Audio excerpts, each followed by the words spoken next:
Video నచ్చితే like మాత్రం మర్చిపోకండి. రూప అడుగుతూ ఉంటుంది, నాన్న ఒక్కసారి కోర్టుకు రానివి నాన్న, మళ్ళీ ఇంకేమి అడగనని చెప్పేసి ఈ విధంగా అంటుండగా, నేను రెండు తీర్లు చెప్పను రూప, ఒకటేసారి చెప్తున్నాను, నువ్వు కోర్టుకు రానవసరం లేదు అని చెప్పేసి ఈ విధంగా అంటూ ఉంటుంది. ఇక మరోవైపు రూప కాస్త బ్రతిమలాడుతూ ఉంటుంది. ప్లీజ్ నాన్న ఒక్కసారి రానివని చెప్పేసి సూర్యప్రతాప్ని రూప బ్రతిమలాడుతూ ఉంటుంది. చంద్ర, సుమ రూపను కోర్టుకు రాకుండా మీరే చూసుకోవాలని చెప్పేసి విధంగా అంటుండగా, సరే బావగారు అని చెప్పేసి సుమ అంటూ ఉంటుంది. మీరు చెప్పినట్టే నేను వింటాను నాన్న, కానీ ఒక్కసారి నా మాట వినండి నాన్న అని చెప్పేసి రూప అంటుండగా, ఆ అంతకుని గురించి అయితే నువ్వు ఆ విషయం ఆ టాపిక్ తీయకు అని చెప్పేసి సూర్యప్రతాప్ అంటుండగా, మీరన్నట్టుగానే రాజు హంతకుడైతే ఇక లైఫ్లో రాజు మొహం రాజు పేరు ఎప్పుడు ఎత్తన్నానా అని చెప్పేసి రూప అంటుంది. ఇప్పుడు దీపక్ విజయామిక మనసులో అనుకుంటూ ఉంటారు. అయితే ఇక ఎలాగో రాజు మోహం ఈ జన్మలో చూరదు అని చెప్పేసి ఈ విధంగా అనుకుంటూ ఉంటారు. మరోవైపు రేణుక రూప మాటలు వింటూ ఉంటుంది. ఒకవేళ రాజు నిరుపరాధి అయితే మీరు క్షమించాలి నాన్న అని చెప్పేసి ఈ విధంగా రూప అంటుండగా సూర్యప్రతాప్ ఆలోచిస్తూ ఉంటాడు. ఇక హంతకుని క్షమించడమా అని చెప్పేసి ఈ విధంగా అంటుండగా, ఇక నిర్ధారణ ప్రకారం కదా నాన్న మీరు ఆలోచించాల్సింది, నిజంగానే రాజు హంతకుడనే నీ మనసుకి నీ మనస్సాక్షికి కాదు నాన్న. ఇప్పుడు కోర్టు ద్వారా నిజాలు బయటపడితే కదా, ఒకవేళ కోర్టు ద్వారా నిజాలు బయటపడితే ఇక రాజు మీరు క్షమించాలి నాన్న అని చెప్పేసి విధంగా రూప అంటూ ఉండగా, అప్పుడు సూర్యప్రతాప్ ఆలోచిస్తూ ఉంటారు.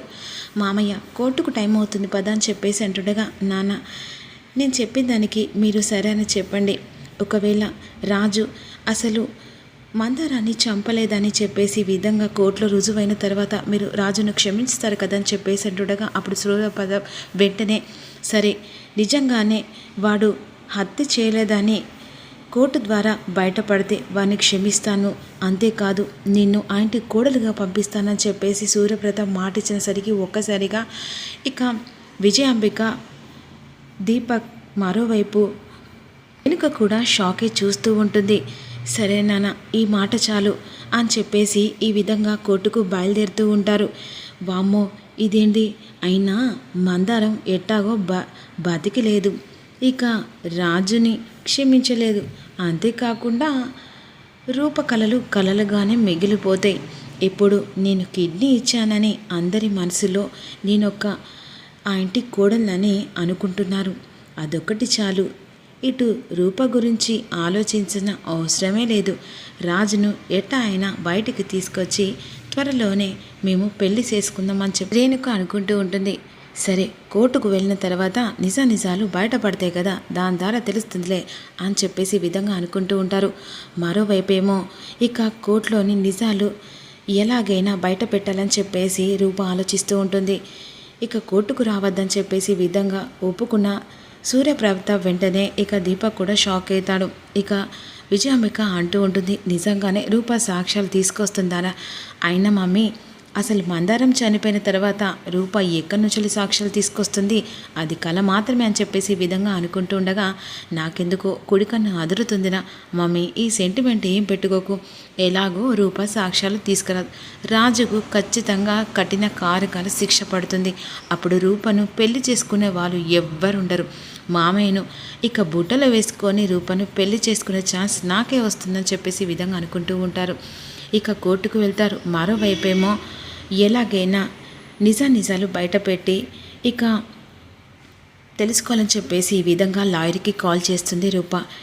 ఏమైంది లాయర్ గారు, ఆ బ్లడ్ మీరు శాంపిల్ పంపించారని చెప్పేసి అంటుండగా, బ్లడ్ శాంపిల్ పంపించానమ్మా, రిపోర్ట్ కూడా వచ్చింది, రిపోర్ట్లో ఏమొచ్చింది, ఇక రిపోర్ట్లో మందారం బ్లడ్ అని వచ్చింది, మందారం బ్రతికే ఉన్నట్టు కూడా తెలుస్తుందమ్మా అని చెప్పేసి అంటుండగా ఒక్కసారిగా షాక్ అయిపోతుంది. అది రీసెంట్గా జరిగిన ఇక ఆ బ్లడ్ కూడా రీసెంట్గాదే, అది చంపిన రోజు కూడా కాదమ్మా అని చెప్పేసి ఈ విధంగా లాయర్ ఇక వెంటనే రిపోర్ట్ ద్వారా రూపకు చెప్తూ ఉంటారు. థ్యాంక్స్ లాయర్, దీని ద్వారా నిజాలు తెలుసుకోవచ్చు అని చెప్పేసి వెంటనే ఇక రూప రాజుని బయటికి తీసుకురావాలని చెప్పేసి రంగంలో దిగుతుంది. ఇక మరోవైపు సుమై విధంగా అంటూ ఉంటుంది, అమరూప బావగారు బయటికి వద్దన్నారు. ఇప్పుడు మళ్ళీ బయటికి వెళ్తే లేదు పిన్ని, ఇది నా లైఫ్ లాంగ్ నా జీవితంతో ముడిపడి ఉంది. ఒకవేళ నిజాలు బయటపడకుండే రాజు ఇక శిక్ష పడాల్సిందే. అంతేకాకుండా మనం నిజాలు బయట పెట్టి ఇక రాజుని బయటకు తీసుకొస్తే అది ఇక కొంతమంది దుర్మార్గులు తప్పు చేసి కూడా బయట తిరుగుతూ ఉన్నారు. అది ఎవరో నాకు బాగా తెలుసు పిన్ని. నిన్న సాయంత్రమే నాకు తెలిసింది. నిన్న నేను శ్మశానం దగ్గరికి వెళ్ళినప్పుడు అక్కడికి రేణుక, అత్తయ్య, బావ కూడా వచ్చారు. ఏంటి, అక్కడికి వీళ్ళు వచ్చారా? అవును పిన్ని, నేను ఎంక్వైరీ కోసమని అక్కడికి వెళ్ళాను. కానీ వీళ్ళ మాటలను చూస్తే మందారాన్ని చంపింది బావైనా అర్థమైంది. అందుకనే వీళ్ళు బయట తిరగకూడదు. ఇక అన్యం పుణ్యం రాజు ఇక కోర్టులో శిక్ష పడడం నాకు నచ్చట్లేదు పిన్ని. ఎలాగైనా మందారం బ్రతికే ఉందని కూడా కాస్త మనకు ఆధారం కూడా దొరికింది. ఆధారాన్ని బట్టి బావని ఎలాగైనా శిక్ష పడేలా చేయాలని చెప్పేసి ఈ విధంగా అంటుండగా, సరేమ్మా, ఏదైతే అది జరిగింది. బావకు ఇక నువ్వు ఒక మాట కూడా చెప్పావు కదా, ఎలాగైనా రాజు ఇక ఏ తప్పు చేయలేదంటే బావగారు రాజును క్షమిస్తానని కూడా మాట చెప్పారు కదా, అంతా దేవుడే ఉన్నాడు అని చెప్పేసి ఇక రూపను వెంటనే ఇక ఎంక్వైరీ కోసమని సుమ పంపిస్తుంది. కానీ జాగ్రత్త అమ్మ అని చెప్పేసి అంటుండగా, సరే పిన్ని, నేను వెళ్ళొస్తానని చెప్పేసి ఎంక్వైరీ కోసమని బయటకు వస్తుంది రూప. కోర్టులో మాత్రం వాదోపవాదాలు జరుగుతూ ఉంటాయి. మొత్తం రాజు చేశాడని, రాజే మందారాన్ని ఇక చంపారని చెప్పేసి కోర్టులో వాదిస్తూ ఉంటారు. ఇక కోర్టులో వాదిస్తుండగా జడ్జి కూడా వాదోపవాదాలు వింటూ ఉంటారు. సూర్యప్రతాప్ కూడా మాట్లాడుతూ ఉంటాడు. రాజు చంపాడని చెప్పేసి ఇక చాలా బలమైన కారణాలు వెనుకలాడి ఇక రాజు వల్లనే రాజు చంపాడు మందారాన్ని అని చెప్పేసి విధంగా కోర్టులో విజయాంబిక అందరూ కలిసి రాజు మీద చెప్తూ ఉంటారు. లేదు యువర్ ఆనర్, మందారం అంటే ఇక నాకు తోబుట్టు లాంటిది. మందారాన్ని నిన్ను చంపలేదని చెప్పేసి ఈ విధంగా అంటూ ఉంటాడు. కానీ రాజు మాటలు ఎవరు నమ్మకుండా బలమైన సాక్ష్యాలు ముందట ఉండడం వల్ల సాక్ష్యాన్ని పట్టుకొని రాజుకు శిక్ష వేయాలని చెప్పేసి అందరు కలిసి ఆలోచిస్తూ ఉంటారు. ఇక మరోవైపు మందారం కోసం మరి ఎంక్వైరీ చేస్తుండగా ఇక మందారం చనిపోలేదని రూప నిర్ధారణ చేసుకుంటుంది. ఇక గౌతమ్ మాత్రం మందారం తీసుకొని అక్కడి నుంచి వెళ్తూ ఉంటాడు.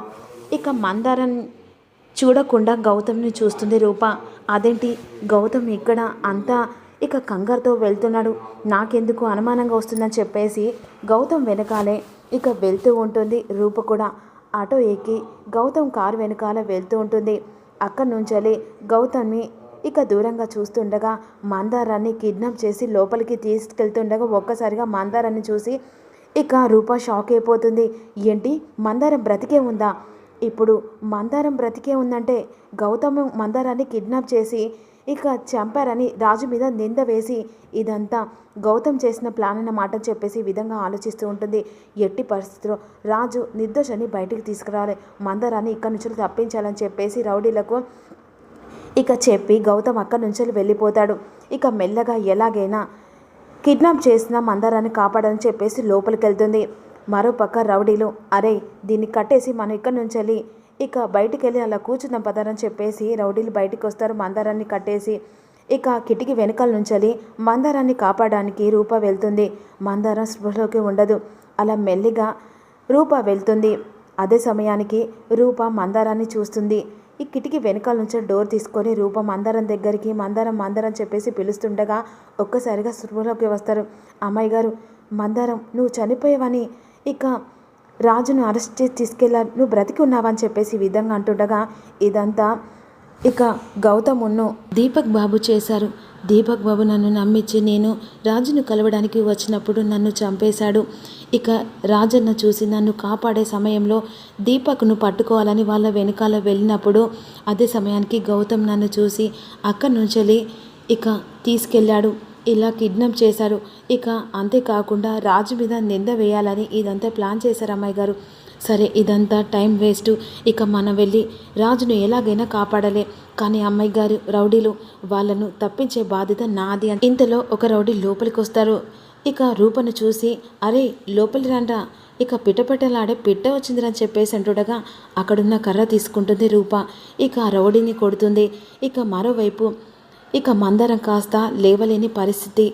ఇక అందరినీ అక్కడి నుంచి రూప కొట్టి మందారాన్ని బయటికి తీసుకొని వస్తూ ఉంటుంది. ఇక త్వరగా తీసుకెళ్ళమ్మా, రాజన్నకు శిక్ష పడకూడదు. ఇక అంతేకాకుండా ఈ దుర్మార్గులు బయట తిరుగుతున్నారు, వీళ్ళకు శిక్ష పడాలని చెప్పేసి ఈ విధంగా అంటూ ఉండగా ఈలోపు జడ్జి మాత్రం తీర్పు ఇస్తూ ఉంటాడు. ఈ వాదోపవాదాలు విన్న తర్వాత రాజుకు 14 సంవత్సరాల కఠిన కారాగార శిక్ష విధించబడునని చెప్పేసి ఈ విధంగా జడ్జిమెంట్ ఇస్తూ ఉంటాడు. అదే సమయానికి రూప మందారాన్ని తీసుకొని ఒక్క నిమిషం సాక్ష్యం దొరికింది జడ్జి గారు అని చెప్పేసి అంటుండగా ఇక వెంటనే మందారాన్ని చూసి అందరూ షాక్ అయిపోతారు. దీపక్, విజయాంబిక, మరోవైపు సూర్యప్రతాప్ కూడా షాక్ అయిపోతారు. అదేంటి, ఇది బ్రతికే ఉందా, ఇది చావలేదా అని చెప్పేసి ఒక్కసారిగా దీపక్కు చెమటలు పడుతూ ఉంటాయి. సాక్ష్యంతో పాటుగా నిజాన్ని కూడా బయట పెట్టడానికి ఇక చనిపోయిన మందారాన్ని తీసుకొచ్చాను జడ్జి గారని చెప్పేసి ఇక ఒక్కసారిగా షాక్లో ఉండిపోతారు. రాజు కాస్త మందారాన్ని చూసి ఇక ఒక్కసారిగా సంతోషపడుతూ ఉంటాడు. సరే అమ్మా, నువ్వు ఎలా బ్రతికున్నావు, చనిపోయావని రాజు నిన్ను చంపారని ఇక కోర్టు ద్వారా ఆయనకు శిక్ష విధించబోతున్నాం అని చెప్పేసి అంటుండగా, లేదు జడ్జయ్య, నన్ను చంపింది రాజన్న కాదు, చంపిన వారు ఇక్కడే ఉన్నారని చెప్పేసి మందారం అంటుండగా ఇక మరోవైపు దీపక్ కాస్త కంగారు పడిపోతూ ఉంటారు.